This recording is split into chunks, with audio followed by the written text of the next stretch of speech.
21절입니다. 할례할 8일이 되매. 할례, 하나님의 백성이라고 표시하는 의식이죠. 하나님의 백성임을 나타내는 표식. 태어난 지 8일 만에 하게끔 되어 있습니다. 그래서 이 8일이 되면은 하는 일이 의식이 두 개가 있는데, 하나는 할례 의식과 하나는 이름을 짓는 그 장명 의식입니다. 옛날에는 태어나고 나서 병들도 많고 또 환경도 그래서 일찍 죽는 일들이 많았답니다. 태어나서 그러니까 일주일을 못 버티는 거죠, 아이가. 그래서 이 할례 의식과 이름 짓는 것은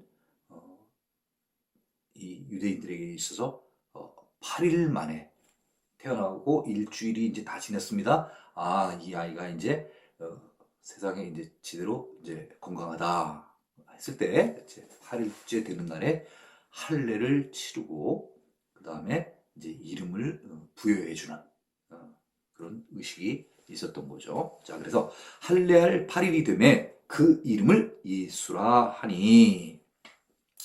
예수 무슨 뜻이죠? 여호와는 구원이시다. 그런 뜻이죠. 그렇죠? 그래서 같은 변천됐습니다만은 지난번에도 말씀드린 것 같습니다만은 여호수아, 또 그 여호수아가 변천이 되어서 예수아, 우리 성경에 나옵니다. 여호수아도 아시다시피 여호수아 나와요. 여호와는 구원이시다. 또 예수아, 똑같아요. 여호와는 구원이시다. 또 예수아가 변천이 되었습니다. 예수, 여호와는 구원이시다. 이런 뜻입니다. 예수라 하니 곧 잉태하기 전에 천사가 일컬은 바니라. 1장 31절에 우리 함께 공부했습니다. 1장 31절 제가 다시 돌아가서 제가 한번 읽겠습니다. 여러분은 그냥 들으시기만 하십시오. 1장 31절입니다. 보라, 네가 잉태하여 아들을 낳으리니 그 이름을 예수라 하라. 네, 마태복음에는 이 이름에 대한 의미가 나와 있습니다만 지금 이 누가복음에는 다른 그런 이름에 대한 뜻은 특별히 지금 나와 있지 않기 때문에 그냥 우리가 누가복음을 공부하는 것만큼 누가복음 내에서만 우리가 이해를 하도록 하면 좋을 것 같습니다. 그래서 예수 무슨 뜻이냐? 이 예수는 이전의 이름으로 따지면 여호수아, 그 여호수아에서 예수아, 예수아에서 다시 예수. 결국은 이 세 가지 이 뜻의 의미는 다 똑같습니다. 여호와는 구원이시다. 이런 뜻입니다. 뒤에 또 있나요? 곧 잉태하기 전에 천사가 일컬은 바니라. 그렇죠? 이미 이 아이가 태어나기 전에 아들을 낳을 것이라는 것도 얘기해 줬고, 그 아들을 낳게 되면 이름도 예수라고 지라고 장명도 다 해줬습니다. 이름 짓는 것은 사실은 그 아버지의 고유한 어떻게 보면 의무인데요. 얘가 내 자식이다. 그래서 아버지 내가 이 아이에게 이름을 주는 것이다. 그렇죠? 어떻게 보면 고유의 아버지의 권한인데 이 예수는 바로 천사들이 와서 이름까지도 그죠? 이미 다 벌써 지정해줬어요. 지정해줬습니다. 자, 22절입니다. 모세의 법대로 우리가 이 누가복음에서 또 이 장에서 우리가 조금 한번 의미 있게 봐야 될 것들을 제가 한번 미리 얘기를 드리면은 22절에 지금 우리가 지금 읽고 있는 모세의 법대로 이런 표현이 있고요. 23절 주의 율법에 쓴 바, 또 24절에 율법에 말씀하신 대로, 27절 율법의 관례대로, 39절 주의 율법을 따라. 또 있나요? 주의 율법을 따라 또 있나요? 또 있네요. 42절 이 절기의 관례를 따라. 이 요셉과 마리아의 삶은요, 하나님께서 이스라엘 민족들에게 주어진 이 법, 율법, 왜 상당히 준수를 잘하면서 한다는 거예요. 그리고 또 절기도 잘 잘하는 거예요. 이걸 통해서 우리가 배워야 될 것은 우리도 교회에서 행해지는 어떤 이런 교회법이라는 게 있지 않습니까? 우리 또 성경에 나와 있는 하나님께서 말씀하신 그 법들이 있습니다. 그 법들을 우리가 잘 준수를 하면서 살아야 된다는 것입니다. 자, 모세의 법대로 정결 예식의 날이 참해, 정결 예식의 날이 참해. 그래서 성경에는요, 성경에는 정결 예식, 그래서 영어로는 purification, purify 이런 뜻은 정결케 하다, 깨끗하게 하다. 영어로는 어떻게 보면 다른 뜻으로 보면 clean, 깨끗하게 하다, 또는 cleansing. 여자들 화장할 때 뭐 클렌징 그래가지고 많이 쓰지 않습니까? 그렇게 그리고 더러워졌던 것들을 깨끗하게 해주는 어떤 그런 의미인 것입니다. 그래서 이 정결 예식은요, 한번 살펴보면은 유대의 모든 산모는요, 유대의 모든 산모는 자녀, 남자든 여자를 낳은 후에 율법에서 정한 기한이 있습니다. 기한이 있습니다. 기간이 있다는 거죠. 그 기간이 지나면 제사장에게로 가서 규례대로 제물을 드려 속죄를 해야 했습니다. 그 이유는, 이렇게 속죄를 해야 되는 이유는 뭐냐면요, 자녀를 해상한 산모는, 아이든 딸이든 낳은 그 산모는, 아기의 엄마는 부정하게 된 것으로 여겨졌다는 거예요. 네, 아이를 낳게 되면 부정하게 여겨졌다는 것입니다. 그래서 그 부정하게 된 것, 그죠? 그 죄, 이제 부정하게 됐으니까 어떤 죄가 있는 것 아니겠습니까? 그 죄를 이제 사함받아야 된다는 얘기죠. 사함받아야 된다는 거죠. 그래서 율법에서는 이 부정하게 된 산모와 아이들을 위해서 정결하게 될 수 있는 제도적 장치를 마련했다는 거예요. 시스템을 구축을 했다는 거예요. 시스템을. 그것이 무엇이냐? 율법이 명시한 대로 정결케 되는 기간이 있는데, 그 기간이 남자아이는 40일입니다. 여자아이는 그 2배예요. 80일입니다. 남자아이 40일, 여자아이 80일. 그 기간이 다 차게 되면 산모는, 아기 엄마는 최종적인 정결 예식, 기간은 다 끝났어요. 기간은 다 끝났고 이제는 뭐를 드려야 하냐면 제물을 드림으로써 속죄를 마치게 되는 것입니다. 네. 너무 또 자세하게 더 나가면 좀 힘드실 것 같아서 그냥 이렇게 이 정도까지만 그 정결 예식에 대해서 마치도록 그렇게 할게요. 자, 이제 정결 예식의 날이 찼어요. 그러면 아까 얘기한 것처럼 남자는 40일, 여자는 80일. 그러면 이 아기 예수는 남자니까 며칠이 지났다는 거예요? 40일. 40일이 지나서 이제 아기를 데리고 이제 예루살렘에 올라가는 거예요. 예루살렘으로 올라가는 거예요.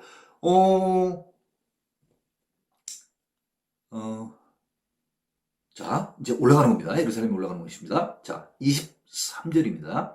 23절입니다. 이는 주의 율법에 쓴 바,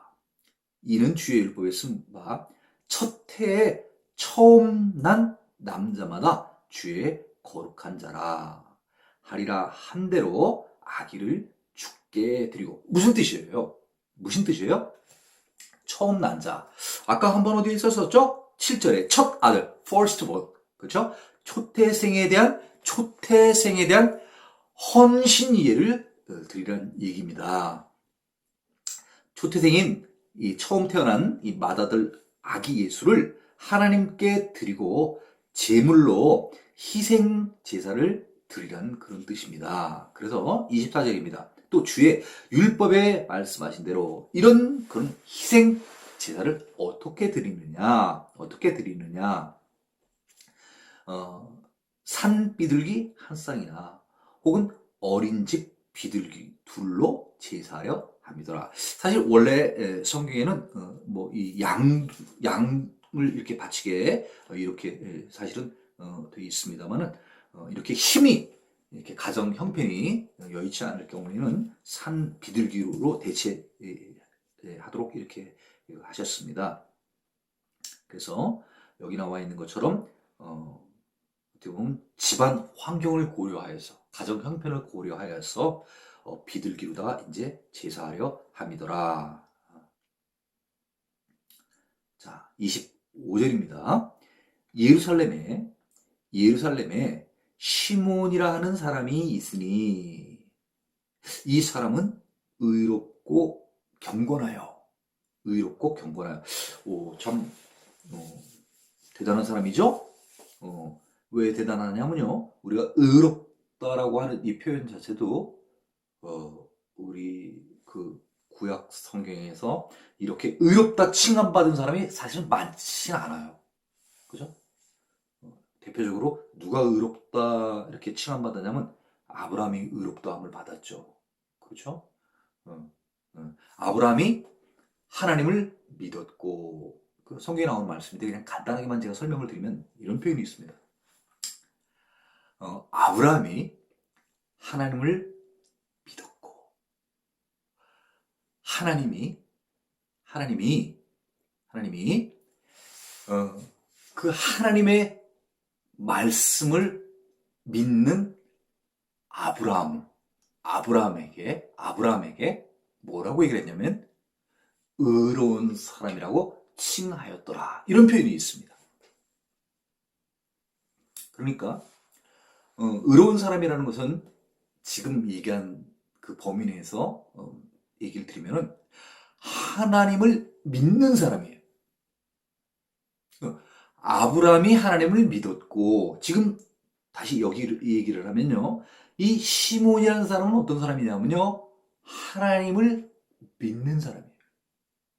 또 하나님을 믿는다고 하는 것은 하나님이 쓴 기록한 율법서, 뭐 모세오경 이런 성경을 하나님의 말씀을 믿는 자입니다. 하나님과 하나님이 쓴 그 책들을 믿고 따르는 자들. 그죠? 그 사람을 하나님께서는 아브라함을 통해서 의롭다는 거예요. 그렇죠? 그러니까 지금 그것을 예를 들면은 이 시몬이 의롭다고 칭함받는 것은 하나님을 바르게 믿는 자라는 것입니다.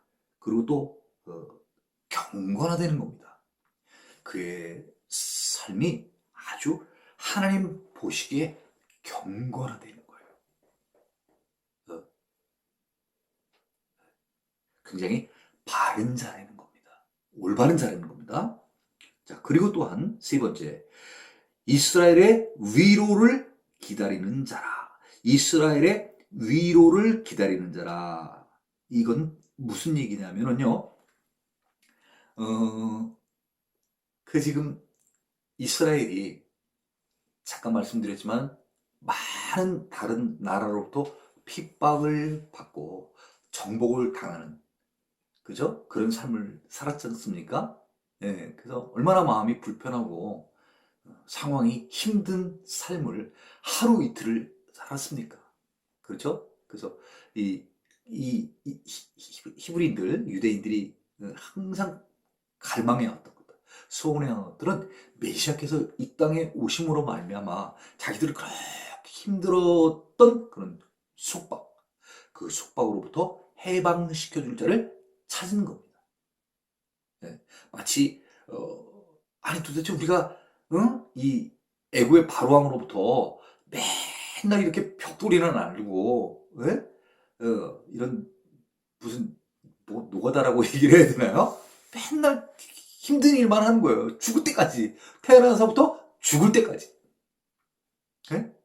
거기서 좀 어떻게 좀 벗어나게 해주세요. 왜? 점점 압박이 점점 심해지는 거예요.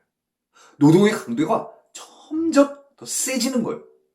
그러니까 어떻게 보면 막 폭발할 정도까지, 예? 막 그때까지 이 히브리인들의 그런 분노가 막 치미는 거예요. 예.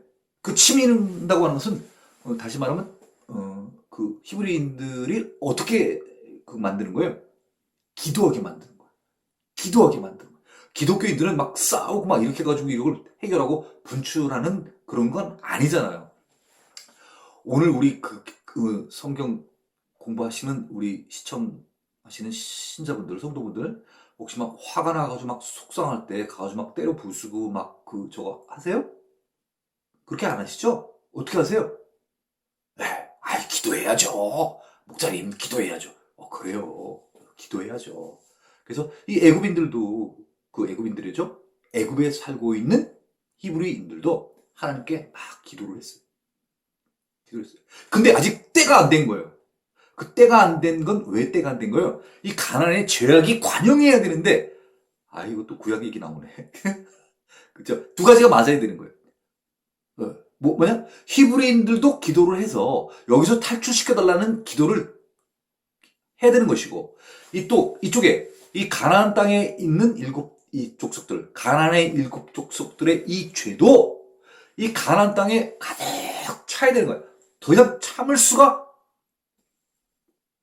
없을 정도로, 눈 뜨고 볼 수 없을 정도로 가진 나쁜 짓을 다 하니까 하나님께서 이제 참을 수가 없는 거예요. 또 이쪽도 더 이상 불쌍해서 그냥 놔둘 수가 없는 거예요. 그 두 가지 때가 딱 맞았을 때 하나님께서는 모세와 아론을 들어 쓰십니다. 그래서 많은 군대를 파괴하는 것도 아니고 딱 두 사람, 모세와 아론을 보내서 모세와 아론이 애굽에서 탈출시킨 게 아니라 모세와 아론을 앞세우고 싸우는 건 뒤에서 하나님이 싸우셔서 종되었던 너희들을 애굽에서 이끌어낸 나 여호와가 아니냐 이렇게 얘기를 하시잖아요. 좀 길어졌는데, 자, 그때 애굽 바로 왕으로부터 그 치하에서, 그 통치하에서 그렇게 많이 고통받을 때 주여 우리를 이 고통 가운데에서 벗어나게 하여 주시옵소서 기도했던 것처럼 지금 이 시므온은 하나님을 믿는 사람으로서 이스라엘의 위로, 하나님의 위로를 기다리고 있는 자라는 것입니다. 그 자에게, 그 시므온에게 성령이 그 위에 계시더라. 무슨 뜻이에요? 성령이 오셨다는 거예요. 네? 도대체 언제까지 우리가 이렇게 정복국가로부터, 강대국으로부터 핍박을 받고 살아야 됩니까? 주여 이 땅을 다시 회복시켜 주시옵소서. 우리 이스라엘을 다시 회복시켜 주시옵소서. 이스라엘을 다스릴 왕을 보내주시옵소서. 계속 기도한 거예요. 시므온. 그 위로를 받고 싶은 거예요. 그런 광경을 살아생전에 목격하고 싶은 거예요. 보고 싶은 거예요. 주님의 역사하시는 것을, 이 땅의 주의 역사, 주의 통치, 주의 섭리가 이루어지는 것을 기다리고 있는 거예요. 그 시므온에게 성령이 역사하셨어요. 26절. 그는 누굽니까? 시므온입니다. 시므온이 주의 그리스도를 보기 전에는 죽지 아니하리라는 성령의 지시를 받았더니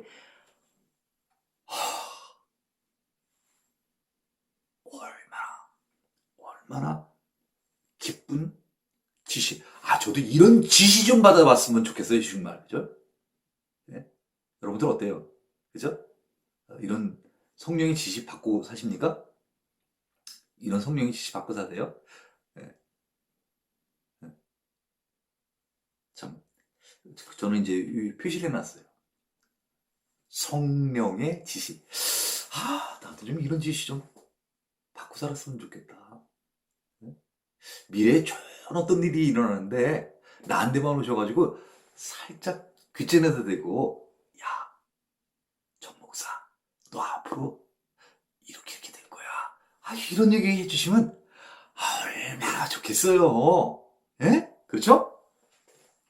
이 시므온이 근데 이렇게 성령의 지시를 중요한 게 말이에요. 중요한 게 말이에요.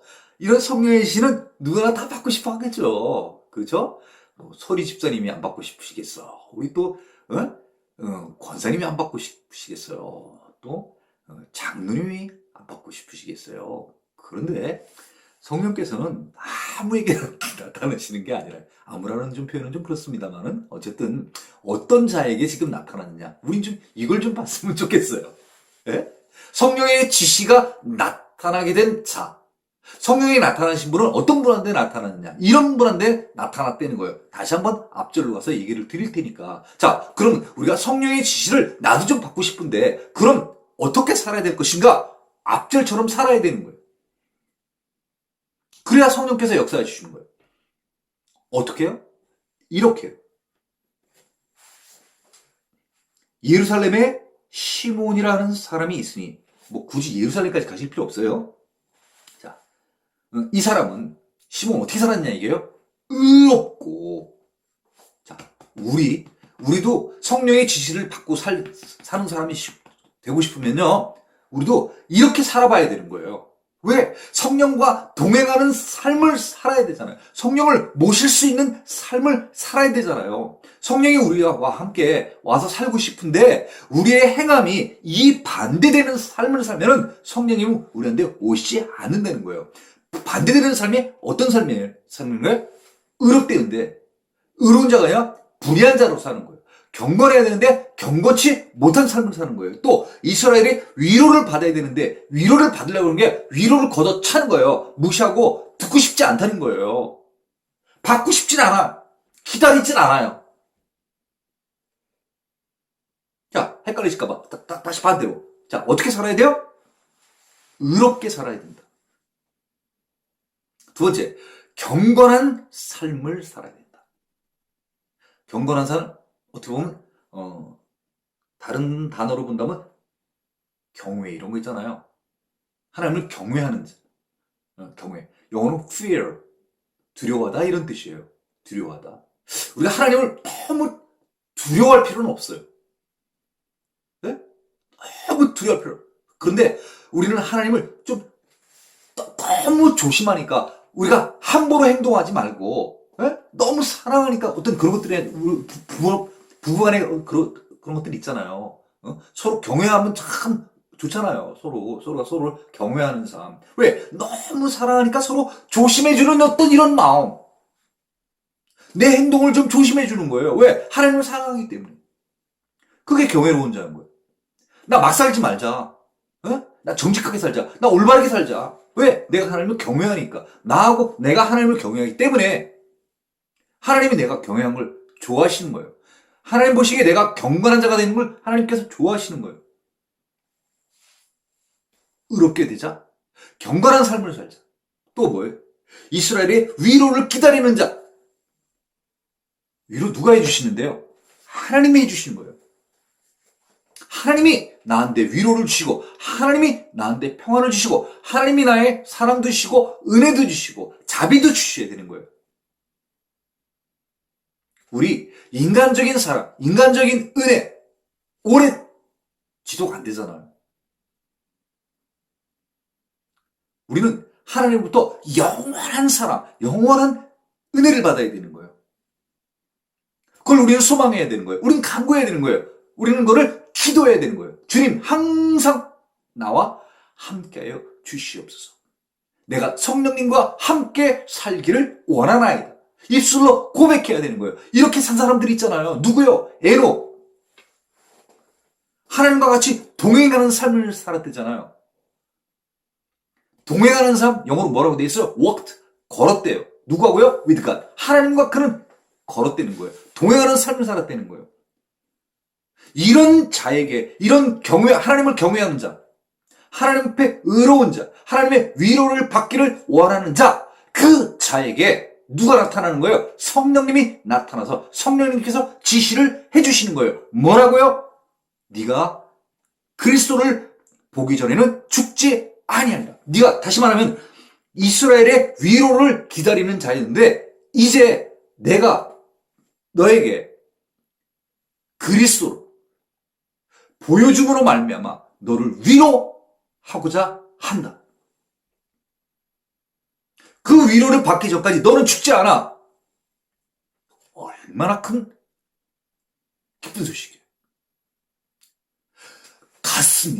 가슴이 막 뛰지 않겠습니까? 시몬 나이가 있나요? 나이 얘기는 없네요. 네. 이게 뭐 가슴 뛰는 게 뭐 나이하고 상관이 있겠습니까? 가슴은 애도 뛰고, 네. 나이 드신 분들도 뛰는 거죠. 그렇죠, 권사님? 장로님 그렇지 않습니까? 예. 자, 성령의 지시. 다시 말하면 성령님께서 약속을 해주신 거예요. 성령님께서 예언을 해주신 거예요. 네가 구세주를 만나게 될 것이다.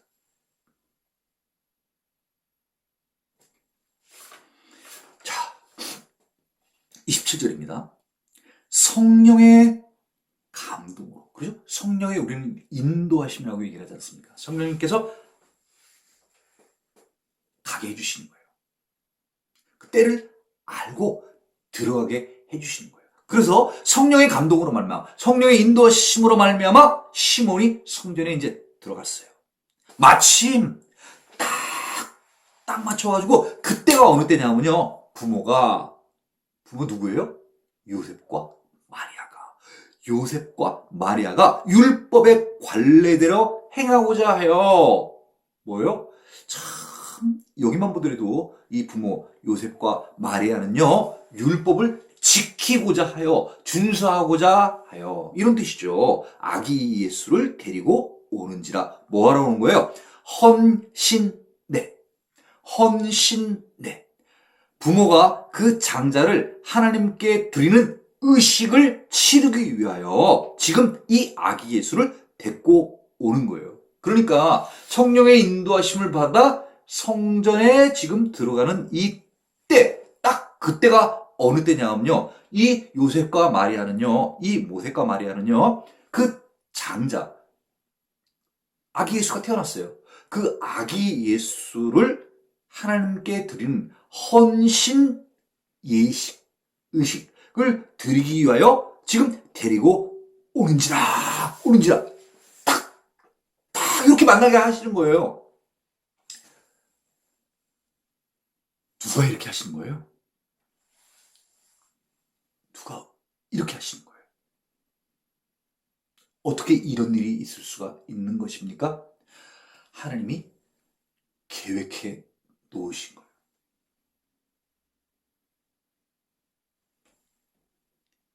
28절입니다. 시몬이 아기를 안고, 아니 어떻게 아기를 이렇게 딱 첫눈에 알아봤을까요? 성령이 계시 주신 거죠. 성령의 인도하심으로, 성령의 인도로 말미암아 이 아이가 바로 그 아이다. 내가 너에게 한 그 앞절에 나오는 거다. 네가 주의 그리스도를 보기 전에는 죽지 아니하리라. 그리스도. 그러니까 이 시몬은 이제부터는 누굴 봐야 되는 거예요? 그리스도. 주 그리스도. 성전에 갔는데 성령님께서 알게 해주시는 거예요. 나 주 그리스도 이제 곧 마땅하게 될 텐데, 자, 이 아이가 주 그리스도라. 성령님께서 이렇게 알려주시는 거예요. 얘기 잠깐 드릴까요? 우리가 기도원에 가서 기도를 많이 드리지 않나요? 어떤 뭐 집안에 뭐 문제가 있고 뭐 이거 해가지고 우리가 기도원에 가서 기도를 많이 하게 되는데, 우리가 뭐 집 없는 사람이 막 올라가서 뭐 그 집하고 뭐 회사 뭐 이런 뭐 어려움이 있고 막 이거 했을 때 혹시 그 기도원에 가가지고 기도원에서 무슨 돈 갖고 돈 필요한 분, 돈 갖고 내려오시는 분 봤습니까? 회사가 없는데 하나님께서 저 기도원에서 이 회사 줘가지고 회사 이렇게 뭐 들고 나오시는 그런 분들 계세요? 기도는요, 기도의 응답은 우리의 마음으로 오는 거예요. 마음으로 알려주시는 거예요. 너 그거 걱정하지 마라. 내가 해줄게. 그게 응답이에요. 하나님께서는 우리에게 생각을 주시는 거예요. 너 물질 때문에 그렇게 걱정하고 있어? 내가 곧 너 앞길 열어줄게. 그 응답 받고 오는 게 뭐예요? 그죠? 물질이 필요해서 갔어요. 아주 힘들어요. 그럼 하나님께서 어느 날 밤 뚝 자고 났는데 앞에 주머니 넣었더니 주머니에다가 5만 원권 지폐 넣어주십니까?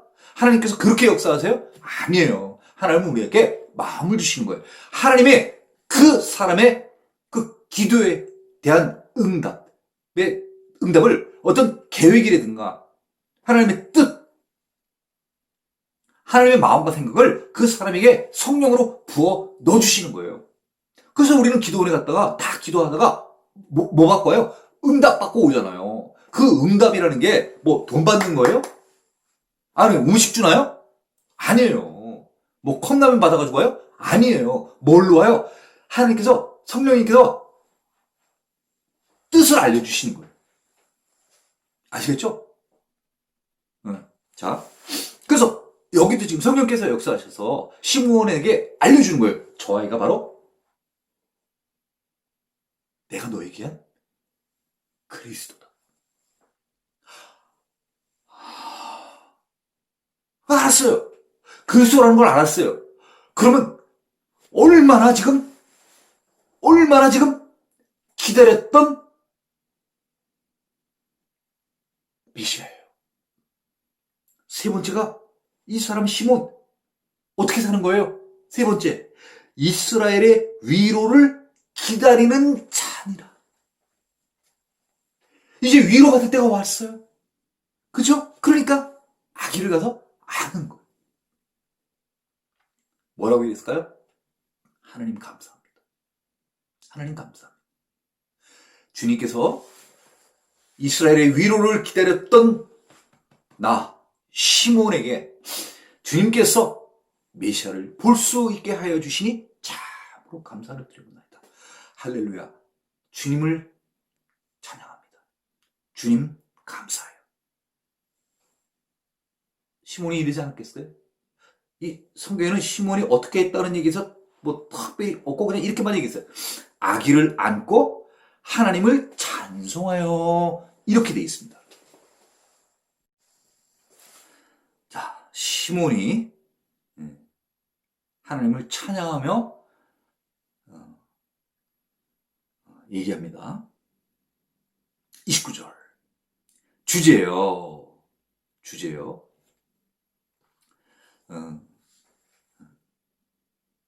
뭐 지금 표현을 하면 어떤 절대적인 하나님, 그렇죠? 모든 것을 아시는 그 하나님을 이제 인정을 하는 거죠. 그렇죠? 그렇게 소원해왔던 이스라엘의 위로를 기다렸던 이 시몬이 이제 아기 예수, 그러니까 다시 말하면 그리스도를 본 거예요. 그 위로를 이제 받은 거예요.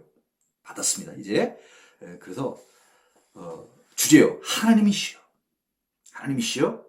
이제는 무슨 뜻이에요? 이제 보기 전까지는 죽지 아니라고 얘기를 했는데 이제 봤어요. 그러니까 이제는 자기는 편안히 죽어도 되는 것이죠. 그렇죠? 그래서 이제는 말씀하신 대로 종을 편안히 놓아 주시는도다. 이제는 내가 편안히 죽을 수 있게 됐다는 것이죠. 그렇죠? 이런 것들이 있잖아요. 내가 이제 뭐 눈을 감아도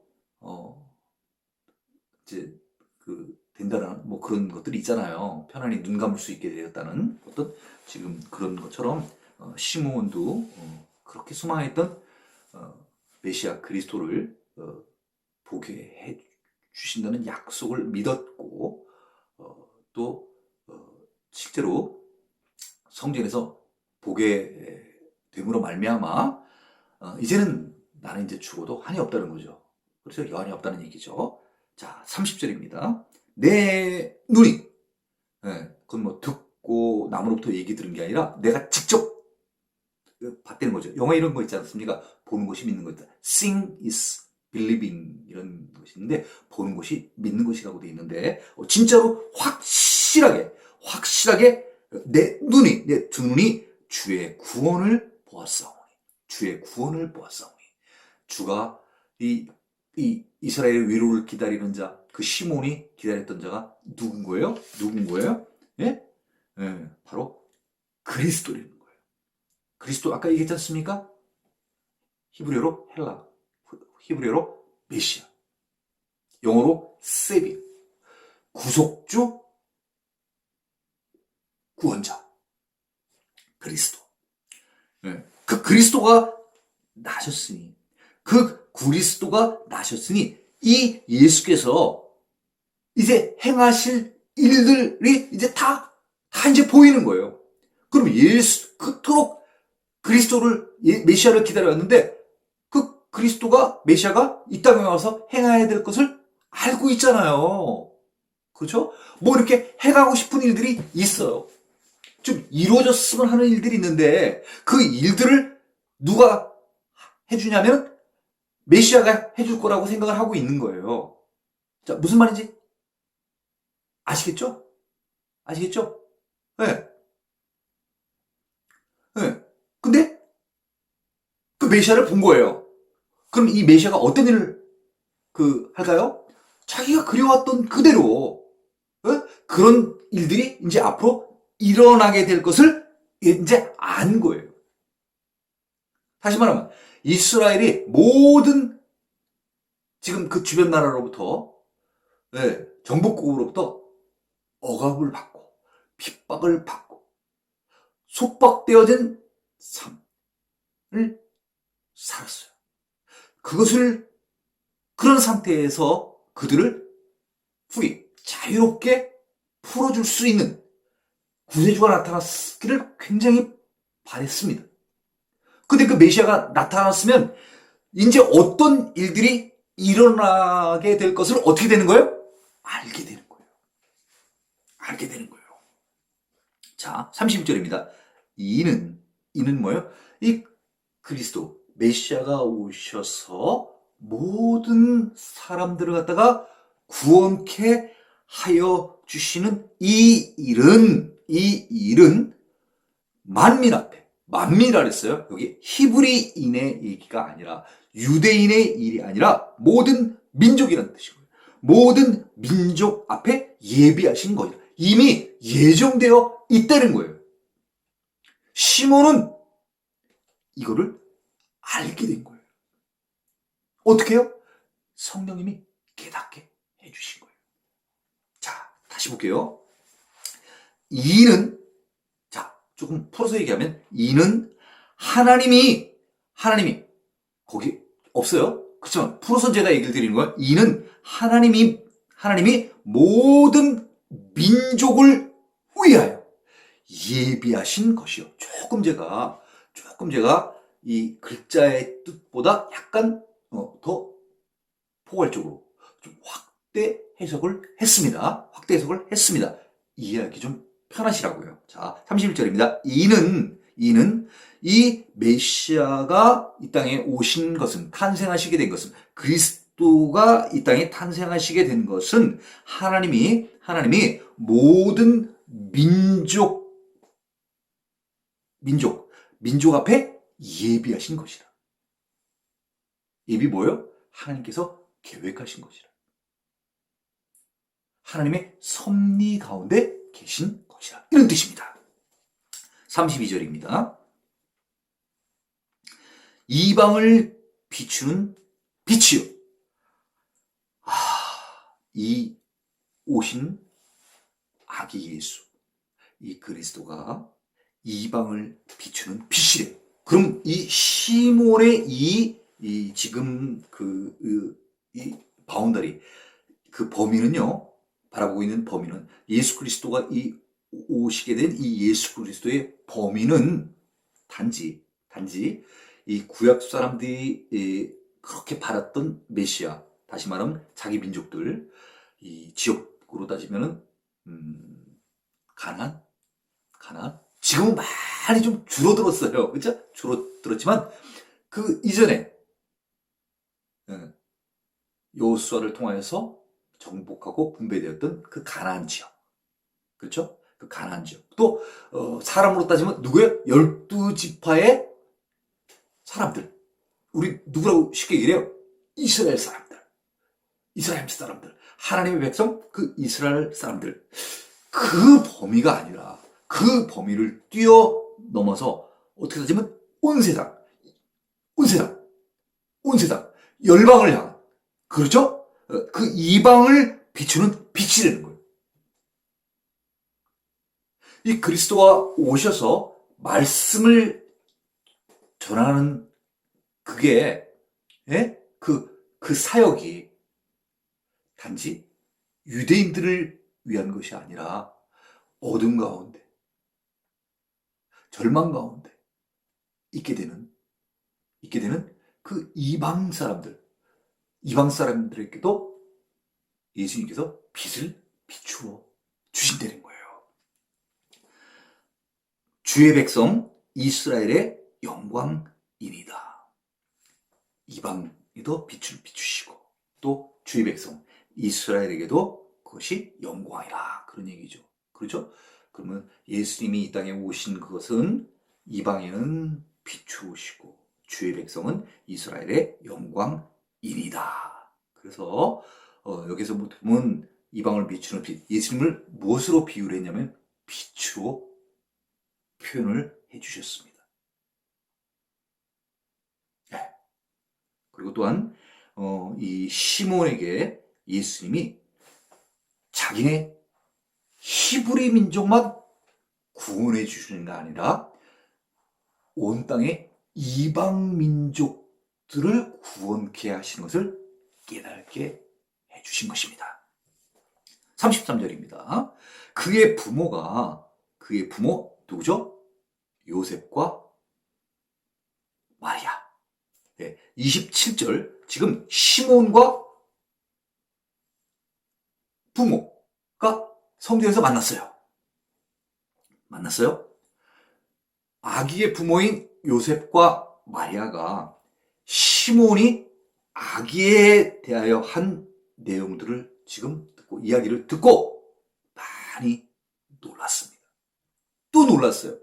아까 또 뭐 때문에 한번 놀랐어요? 목자들이 와가지고 얘기했을 때 너무나 놀라서 19절에 마리아는 이 모든 말을 마음에 새기어 생각하니라. 이번엔요, 시몬이 또 그런 엄청난 얘기를 하니까, 왜 엄청난 얘기를 해요? 이방을 비추는 빛이라는 거예요. 그리고 주의 백성 이스라엘의 영광이라는 거예요. 아니, 그 조그만 지금 아이, 그죠? 손에 이렇게 안겨있는 이 아이가 이스라엘의 영광이래요. 이스라엘이 어떤 나라예요? 하나님이 세우신 나라 아니에요, 이스라엘이. 그럼 또 이스라엘 민족으로 보면 그 민족은 어떤 민족이에요? 하나님의 백성인 이스라엘 백성들인 거예요. 하나님의 백성들이에요. 그렇죠? 그 영광이라는 거예요. 누가요? 이 아이가요. 그 얘기를 들으면 얼마나 놀랬겠어요. 그렇죠? 34절입니다. 시몬이 그들에게 축복하고, 그의 어머니 마리아에게 말하여 이르되, 지금 요셉과 마리아에게 이 얘기를 해주고 또 특별히 그의 어머니에게 말을 해주고 있습니다. 자, 뭐라고 합니까? 우리 같이 보도록 하겠습니다. 34절입니다. 보라, 이는이 누구예요? 예수요. 예수. 이는 이스라엘 중 많은 사람을 패하거나 흥하게 패하는 게 뭐죠? 멸망케도 하고 또 흥하게도 한다는 거예요. 네. 다시 말하면 망하게 하는 권세도 있고 흥하게 하는 권세도 있다는 겁니다. 비방을 받는 표적이 되기 위하여 세움을 받았고, 예. 처음 성경 보신 분들은 이 표현 좀 어려우실지 모르겠습니다만 세움을 받았다고 하는 것은 십자가에 못 박히게 되셨다는 것인데, 이 십자가에 못 박히게 된 것은 왜 십자가에 이렇게 못 박히게 되었냐 하면요, 비방을 받는 표적이 되기 위하여 했다는 거예요. 누구한테요? 하나님을 믿는 자가 아니라 하나님을 대적하는 자들. 그 하나님을 대적하는 자들이 도대체 누구인지 그 하나님을 대적하는 자들의 표적이 되기 위하여. 표적은 뭐예요? 어떤 표적을 통해서 아는 거예요. 무엇을 아는 거예요? 누가 하나님을 섬기는 자고 누가 하나님을 대적하고 하는 자인 것을 깨닫게 해주는 그 표적이 된다는 거예요. 누가요? 예수님. 자, 다시 한번요. 이는 이스라엘 중에 많은 사람들을 패하는 거, 망하게 하는 거, 혹은 흥하게 하는 거. 예수님께서 사람들을요, falling, 떨어뜨리게도 하시고요, rising, 일으키시기도 하신다는 거예요. 흥하게 하는 권세도 가졌고 망하게 하는 권세도 가졌다. 쉽게 얘기하면 우리 초신자들도 계실 줄 겁니다. 흥하게 하는 경우는 어떤 경우예요? 예수 그리스도를 믿고 따르는 자들은 흥하게 하시는 거예요. rising, 일어서게 하시는 거예요. 다시 살려주시는 거예요. 부활케 해주시는 거예요. 천국 들어가게 해주시는 거예요. 또 falling, 떨어지게 하는 자는 어떤 자예요? 하나님이 보낸 그 예수 그리스도를 믿지 않는 그런 자들은 destroy, 망하게 하신다는 거예요. falling, 떨어뜨린다는 얘기예요. 그 권세가 누구에게 있다는 거예요? 예수 그리스도께서 그 권세를 갖고 이 땅에 오셨다는 거예요. 뿐만 아니라 그 예수 그리스도는 십자가에 못 박히시기도 하는데, 십자가에 못 박히시는데 왜 이 십자가에 못 박히게 하냐면은 하나님을 대적하는 자들, 하나님을 비방하는 자들의 표적이 되기 위하여. 누가 과연 돌을 던지냐 얘기죠. 예수 그리스도를 믿는 자들이 돌을 던지겠습니까? 예수 그리스도를 믿는 자들이 십자가에 못 박혀있는 예수를 비난하겠습니까? 아닙니다. 그들은 십자가에 못 박힌 그 예수님을 보고 많이 웁니다. 슬퍼합니다. 왜요? 그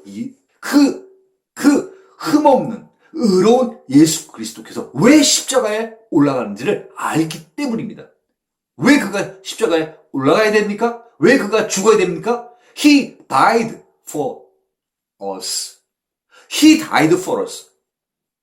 Jesus died for us. 예수 그리스도께서 우리를 위하여 죽으셨기 때문에 우리는 슬퍼하는 것입니다. 우리는 슬퍼하지만 결국은 이 사람들이 어떤 사람이 되는 사람들입니까? rising, 일어서는 자들입니다. 또 반대로 예수 그리스도가 십자가에 못 박혀 달린 것을 기뻐하고 좋아하는 사람들이 있습니다. 드러나는 것입니다. 선한 자, 악한 자가 드러나는 것입니다. 믿는 자, 안 믿는 자가 드러나는 것입니다. 누구를 통해서요? 십자가에 못 박혀있는 예수 그리스도를 통해서 누가 믿는 자고 누가 안 믿는 자가 드러나는 것입니다. 35절입니다. 또 칼이 내 마음을 찌르듯 하니 이는 여러 사람의 마음의 생각을 드러내려 함이니라. 부사를 먼저 해석을 한다고 하면 한번 이렇게 해석을 해볼게요. 여러 사람들의 마음의 생각이 드러나게 될 텐데 그 여러 사람들의 마음의 생각이 드러나게 되면 칼이 내 마음을 찌르듯 하리라. 네. 자, 조금 난해한 구절이기 때문에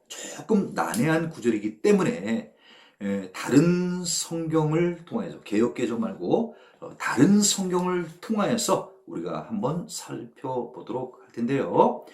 쉬운 성경을 통하여서 오늘은 또 쉬운 성경을 통하여서 한번 저희가 보도록 하겠습니다. 쉬운 성경을 통해서 한번 보도록 하겠습니다. 쉬운 성경입니다. 34절 시므온은 그들을 축복하고 아이의 어머니 마리아에게 말했습니다. 이 아이는 이스라엘의 많은 사람들을 넘어지게도 하고 일어서게도 할 것입니다. 또한 사람들의 비난을 받는 표적이 될 것입니다. 35절 이 일 때문에 많은 사람들의 마음에 있는 생각이 드러날 것입니다. 그러나 당신의 마음은 칼로 쪼개듯이 아플 것입니다. 당신은 누구입니까? 마리아입니다. 마리아의 마음이 칼로 쪼개듯이 아플 것이라고 얘기를 합니다. 자, KJV 흠정역이 있습니다. 흠정역으로 한번 제가 또 읽겠습니다. 34절입니다. 시므온이 그들을 축복하고 아이의 어머니 마리아에게 이르되 보라 이 아이는 이스라엘에서 많은 사람을 넘어지게 하고 다시 일어나게 하기 위해 세워졌으며 또 비방을 받는 표적이 되기 위해 세워졌으니 35절입니다. 참으로 칼이 내 혼도 찔러 꿰뚫으리라. 이것은 많은 사람의 마음의 생각이 드러나게 하려 함이니라 하더라. 우리는 지금 개역 개정 성경을 보고 있습니다만은 개역 개정 성경 말고도 다른 성경들이 있습니다. 몇 가지 성경들이 있냐면 일단 개역 개정 외에 세번역 성경이 있습니다. 또 그리고 기독교와 천주교가 합동으로 번역한 그 성경이 있습니다. 공동 번역이란 성경이 있고요. 또 우리말로 된 쉬운 성경이 있습니다. 그리고 또한 영문판 그 KJV 킹 제임스 버전을 한국말로 번역한 흠정역 번역 성경이 있습니다. 각 성경을 읽어보면 조금씩 좀 해석이 좀 다릅니다. 아무래도 성경 중에서 가장 쉬운 것은 이 쉬운 성경이 좀 우리가 읽기에 좀 편안하고요. 사실 이 쉬운 성경보다 더 쉬운 성경은 여의도 순복음교회에서 주일학교에서 쓰는 그 성경이 있어요. 아이들용이요. 또 두란노에서 나온 오늘이 교회 아이들 볼 수 있게끔 나온 성경이 있는데 이 아이들이 볼 수 있는 성경이 아무래도 가장 쉽습니다.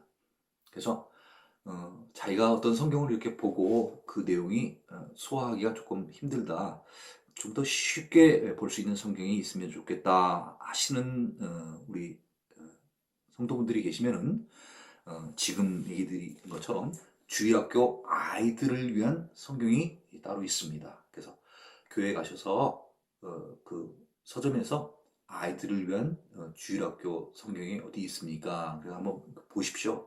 보셔서 이게 참 좀 쉽구나. 그래서 우리가 지금 오늘 한 누가복음 2장 34절, 35절 그쵸? 이게 좀 보면 쉬운지 안 쉬운지 좀 금방 알잖아요. 이렇게 읽으면은. 그래서 이거를 계속해서 뭐 쉬운 성경도 보고 KJ 흠정역도 보고 세번역도 보고 또 공동 성경도 보고 이렇게 몇 가지를 이렇게 보시면서 이게 나한테 좀 제일 쉽다 하는 그런 게 있으면은 쉬운 성경으로 보세요. 예. 교회 모든 지금 대부분 공예배는 개역개정 성경을 통해서 우리가 예배가 이루어지고 있습니다만은 내가 성경을 좀 더 쉽게 공부하기 위해서 어떤 우리 학교에서 교재 좀 쉬운 교재, 잘된 교재 그런 것들을 찾으려고 많이들 노력을 하지 않습니까? 사실 좋은 교재가 성경 공부하는 데는 참 도움이 많이 돼요. 영어는 영어대로, 수학은 수학대로.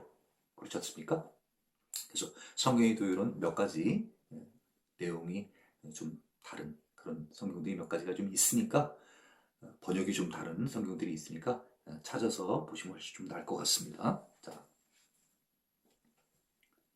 36절입니다. 또 아셀 지파 비누엘의 딸 안나라는 선지자가 있어. 선지자입니다. 딸이라 했으니까 여자입니다. 여선지자입니다. 그래서 남자 선지자 같으면 prophet 이렇게 얘기를 하는데 여자 선지자니까 prophetess 이래야 되겠죠? prophetess 그죠? 여자 선지자입니다. 이 여자 선지자가 있어서 나이가 매우 많았더라. 나이가 꽤 들었다는 얘기입니다. 그가 이렇게 돼 있는데 정확히는 그녀가죠. 그렇죠? 정확히는 그녀가 결혼한 후에 7해 동안 남편과 살다가 결혼을 했는데요. 7년밖에 못 살았대요, 남편하고. 그렇죠?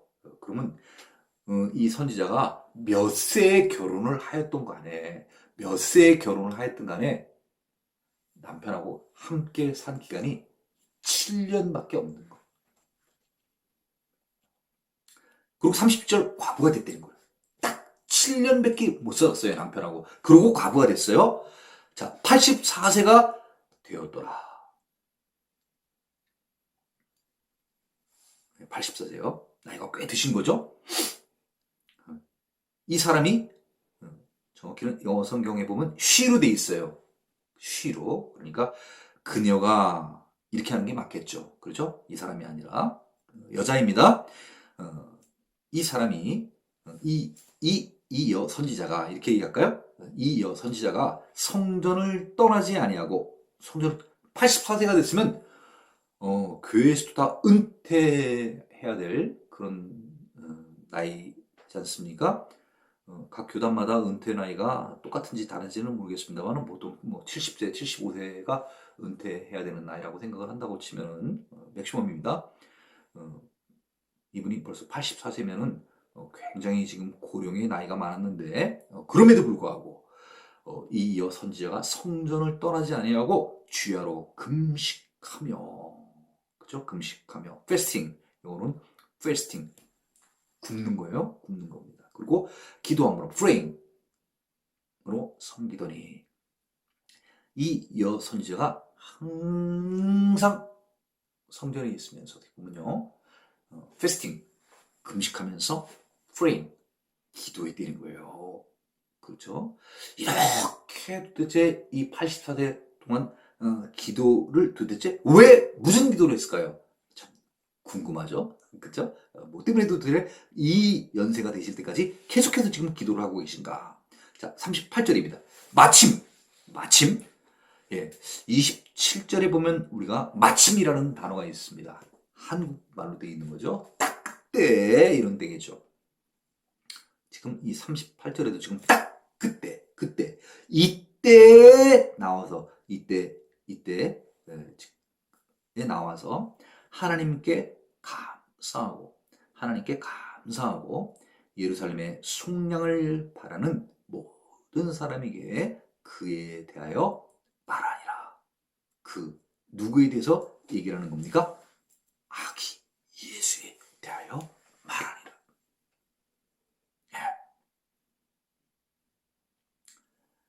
네.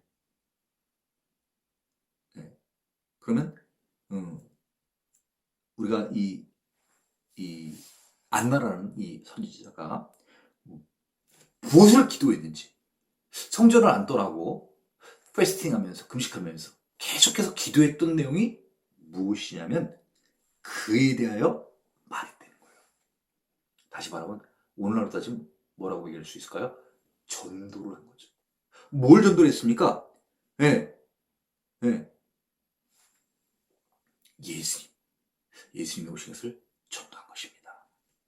이 지금 이 안나의 이 짧지만은 이 그 안나라는 이 선지자의 이 삶을 우리가 볼 때 이 당시 유대인들이 성전에서 혹은 성전 밖에서 금식하면서 혹은 금식은 하지 않더라도 항상 기도했던 기도의 제목이 무엇인지를 우리는 이제 알 수 있는 거예요. 그에 대하여 말하니라. 누구요? 예수에 대해서 얘기를 해주는 거예요. 예수가 누구라는 거예요? 메시아라는 거예요. 예수가 그리스도라는 거예요. 그가 우리를 구원케 하여 주시고 그를 우리를 구속해 줄 자라는 것을 지금 사람들한테 얘기하고 있는 것입니다. 39절입니다. 주의 율법을 따라 모든 일을 마치고 이 요셉과 마리아는요 항상 중요시하는 게 율법을 따르는 거예요. 또 절기를 따르는 거예요. 자, 그래서 이 요셉과 마리아는 주의 율법을 따라서 모든 일을 다 마치고 갈릴리로 돌아가. 다시 이제 예루살렘에 왔다가요. 갈릴리, 자기가 사는 그 지역, 갈릴리도, 그쵸? 행정구역장으로는 지금으로 따지면 뭐 경기도, 전라도 이렇게 그 갈릴리도 큰 지역을 말하는 거죠. 그 지역으로 돌아가서 자기네들이 살았던 동네, 갈릴리라는 큰 행정지역 안에 나사렛이 있는 거예요. 나사렛 안에 갈릴리가 있는 게 아니라 갈릴리라는 큰 도 안에 나사렛이 있는 거예요. 아시겠죠? 네. 경기도라는 큰 도 안에 일산이라는 지역이 있는 것처럼. 그죠? 네. 네. 나사렛의 이름이라.